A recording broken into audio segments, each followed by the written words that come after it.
네, 오늘은 중요한 이슈가 있었던 하이브 잠깐 살펴보죠.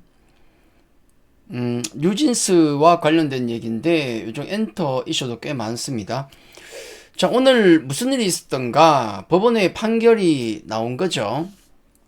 뉴진스가 새 활동명 계약 관계를 깨고 나갔지 않습니까? 합의가 아니고 스스로 깨고 나갔는데 NJG라고 새로운 활동명을 만들고 최근에 또 그 상표권까지 대규모로 등록시키고 해서 활발하게 활동을 하려고, 그러니까 하이브 산하 어도어에서 계약 관계를 깨고 나갔던 거죠. 홀로 해서 3월 23일인가요? 홍콩에 있는 그 홍콩의 컴플렉스콘 홍콩이라고 그 행사에서 신곡을 발표하려고 했었던 겁니다. 그런 일이 이제 그렇게 진행이 되고 있었는데, 그래서 어도어는 안 되겠다 싶어서 여러 가지 활동 금지 가처분 신청을 법원에 냈던 거죠. 그래서 아무래도 오늘까지 나와야 활동을 하든 안 하든 결정이 날 거 아닙니까? 해서 오늘 드디어 판결이 났죠. 대부분 이제 그 어도어 쪽의 의견을 들어줬습니다. 뉴진스 측이 주장한 전속계약 해지 사유 모두 인정 안 된다. 그런 걸로는 계약이 깨질 수가 없다라는 거죠. 어도어의 주장을 전부 수용했습니다. 예. 그러니까 인사를 안 하고 무시를 했다, 지원을 안 해줬다, 이런 뉴진스 측의 일방적인 계약 해지 사유, 그게 아니라는 거예요. 그런 걸로는 해지할 수가 없다라는 겁니다.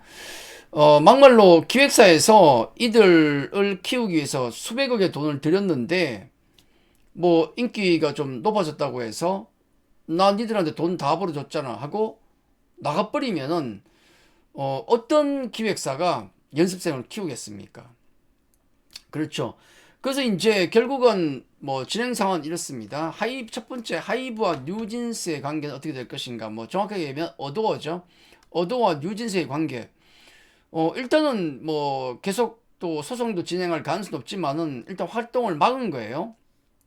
그래서 이 분위기로 가면 다른 재판들 여러 가지가 뉴진스 편을 들 수가 없는 상황이죠. 그래서 꼬워도 방법은 어도와 함께 가든지 아니면은 나갈 것 같으면은 대규모의 위약감을 물든지 일각에서 6천억, 최대 6천억까지 얘기도 하고 있습니다. 자, 둘 중 하나 아니겠습니까? 그런 관계가 되겠고, 그러면 지금 정권사에서는 최악의 가정까지 했었는데, 올해 실적이나 내년 실적에 제가 알기로 뉴진스의 활동에 따른 매출이나 영업이익은 안 잡은 걸로 알고 있어요. 그죠? 그러면은 둘 중에 어느 것이든 정권사가 예측했던 것보다는 당연히 실적에 잡힐 수밖에 없습니다. 그렇지 않겠습니까? 아니면 아예 활동을 안 해버리든지.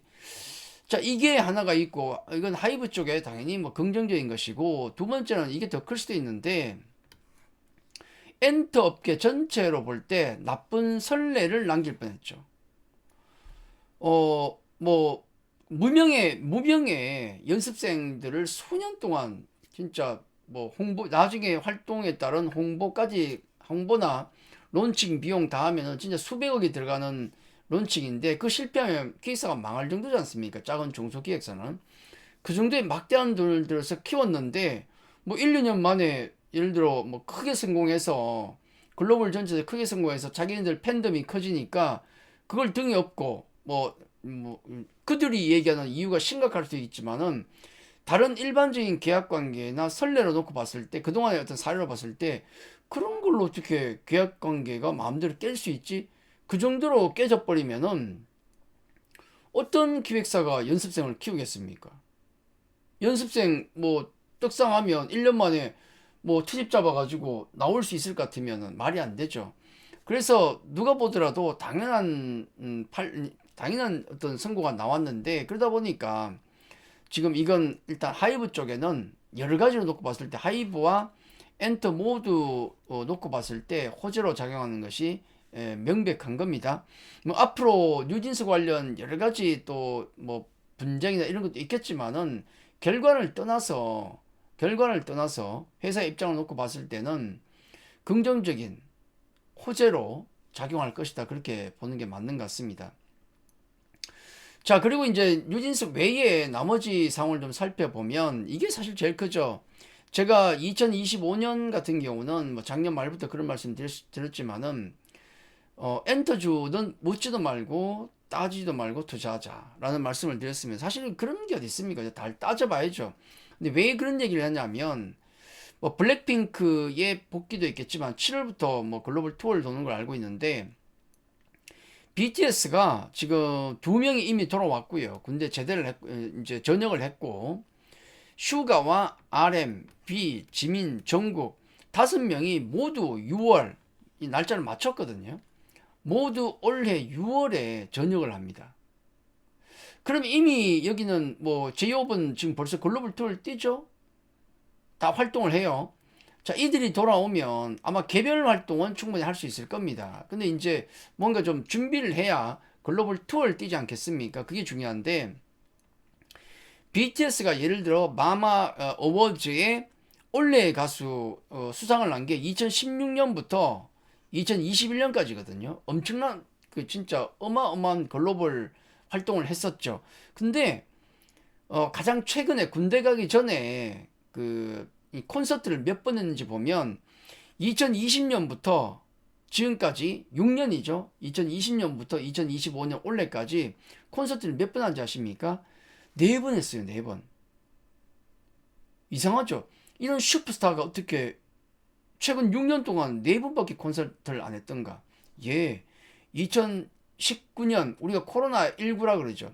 2019년 말부터 코로나가 창궐 했지 않습니까? 그러다 보니까 활동을 못했죠. 2020년, 2021년도 뭐 몇 번 안 했고 온라인 콘서트 좀 있고 미국에서 콘서트 잠깐 했었고 그거 외에 오프라인 콘서트가 없었어요. 예, 그리고 이제 콘서트를 코로나가 끝나고 콘서트를 할 만한다 싶으니까 다 군에 가버린 거죠. 2022년부터 군에 가버렸으니까 콘서트 활동을 이제 코로나 끝나고 나서 할 만하다 콘서트 할 만하다 그러니까 다 군대 가버린 거예요. 결국은 2020년부터 지금까지 4번밖에 콘서트를 안 한 겁니다. 이게 뭘 의미하죠? 슈퍼스타 BTS의 콘서트 수요가 폭발할 것이다.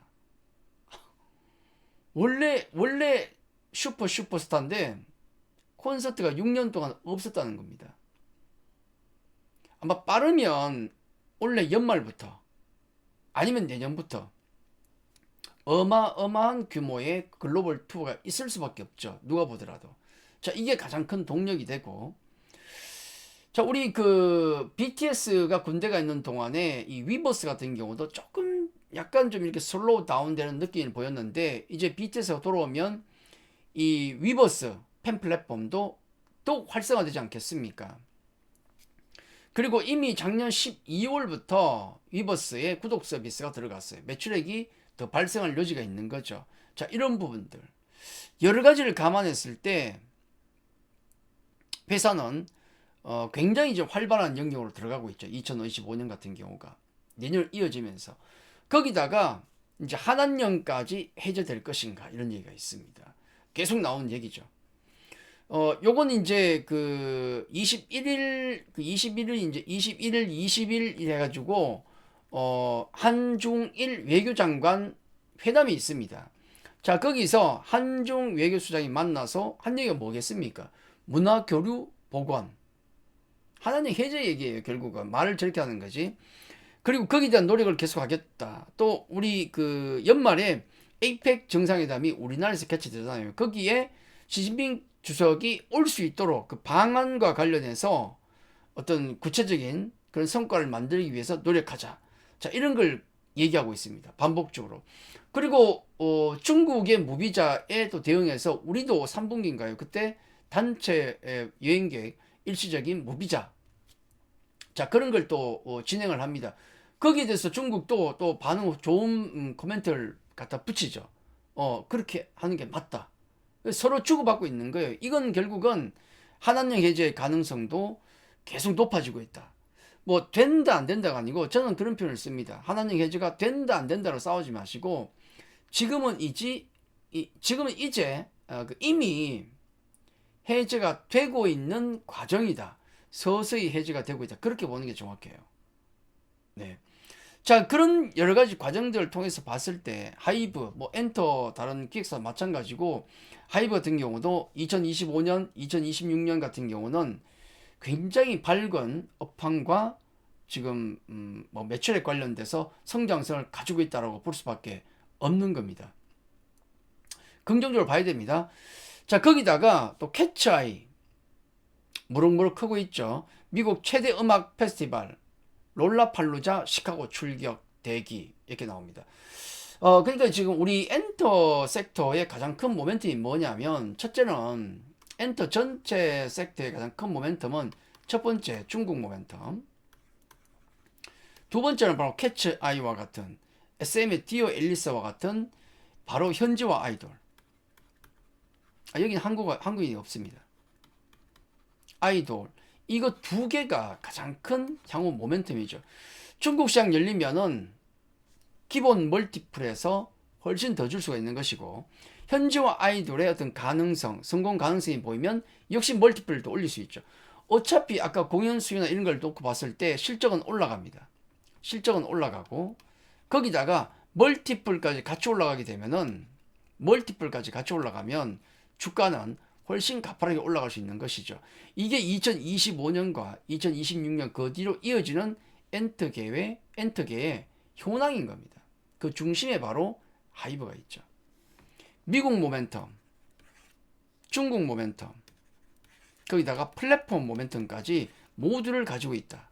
자, 주가 자체는 긍정적으로 볼 수밖에 없습니다. 최근 시장 굉장히 어렵죠. 어렵습니다. 미국의 관세다 뭐다. 그리고 공매도가 곧 시작됩니다. 엔터 업계 같은 경우는 사실 관세 프리라고 얘기하지 않습니까? 관세 공격을 받을 게 없어요. 문화상품이니까. 자, 그러면은 공매도 관련해서 어떤가? 주가가 굉장히 많이 오른 종목. 최근 1, 2년 사이에 조선방산 같은 경우는 얼마나 많이 올랐습니까? 그냥 뭐 더블 이런 수준이 아니고 3배, 4배, 5배 그렇게 올랐어요. 무지막지하게 올랐죠. 엔터는요. 아직도 전고점에 비하면 한참 부족한 밑에 있는 겁니다. 밸류도 싸고. 자, 관세를 벗어날 수 있고 공매도로부터 프리한 엔터 섹터, 업황까지 폭발적이기 때문에 적극 관심을 가지고 우리 흔히 그런 표현 쓰죠. 롱텀 컨빅션 바이. 딱 그 표현이 맞습니다. 롱텀 컨빅션 바이. 단기는 모르겠지만은 길게 볼 때는 확신의 강력 매수.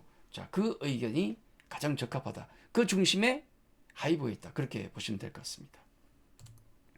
자, 오늘은 여기까지 하죠. 자, 여러분 투자에 도움이 되셨다. 오늘 내용이 그러면 구독, 좋아요, 알림 설정까지 눌러주시면 감사하겠습니다. 자, 그래야 제가 또 양질 컨텐츠를 더 올리지 않겠습니까? 우리 그 채널이, 제 이름만 쳐가지고 검색이 안 될 때도 있었어요. 여러분이 구독, 좋아요 많이 눌러주시면은 더욱 우리 채널이 활성화되고 제가 더 양질의 어떤 콘텐츠를 올릴 수 있지 않겠습니까? 서로 도와야죠. 예, 구독, 좋아요, 알림 설정까지 눌러주시면 감사하겠습니다. 자, 오늘 여기까지입니다. 즐거운 주말 되십시오. 감사합니다.